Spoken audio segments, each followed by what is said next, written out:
Kemudian ada ibadah yang dia waktunya wujuban mudayyak.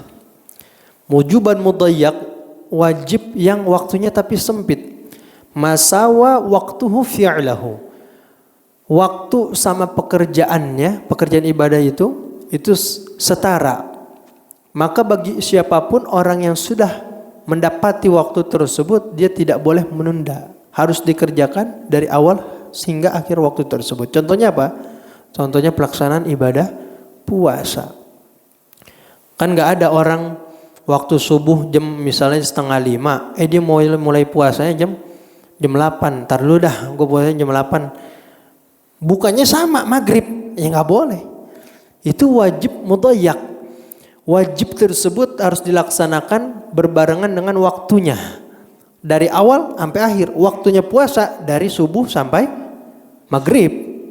Puasa milihnya jam 8. Nggak boleh, nggak sah. Seperti itu.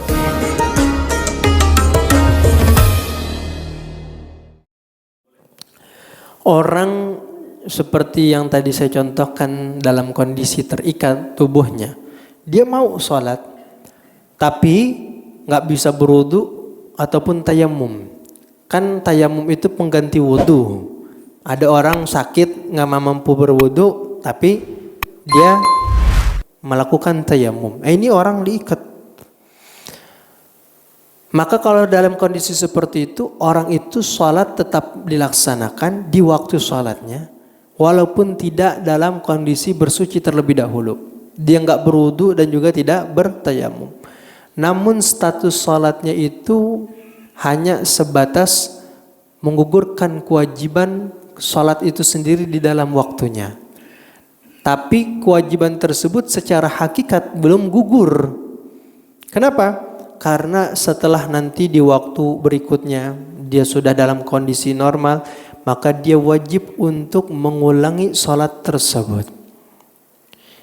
Ya contohnya saya kiaskan seperti orang yang sholat dalam kondisi berkendara. Di atas pesawat kita mau sholat. Ini bukan bicara tentang masalah bersucinya. Di pesawat kita masih mampu bersuci. Ada air ataupun kita juga bisa bertayamum.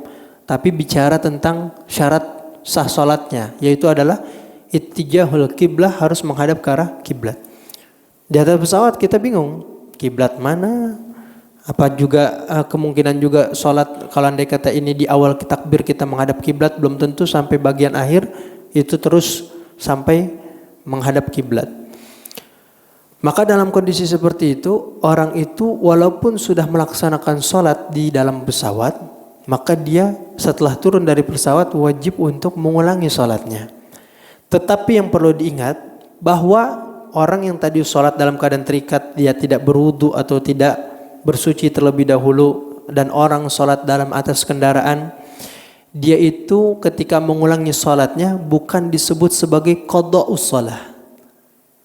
Ya, kalau qada' salat, nah, jadi dalam ilmu usul fiqh itu ada dua pembagian.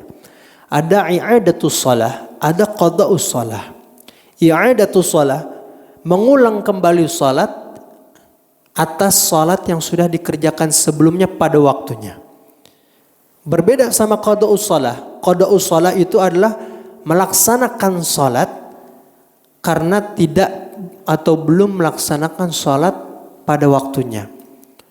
Waktu zuhur 3 jam, dia nggak sholat dalam waktu tersebut, maka masuk waktu asar dia wajib sholat. Kenapa? Karena di waktu sholat tadi dia belum mengerjakan, itu disebut qadha.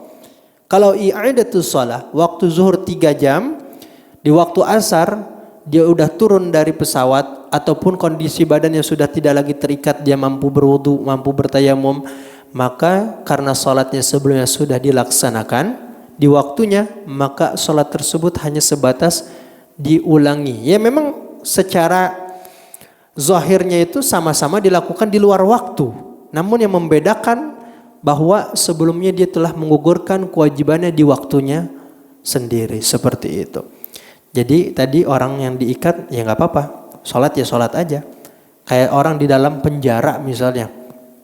Orang dalam penjara nggak tahu arah kiblat, penjaranya di bawah tanah.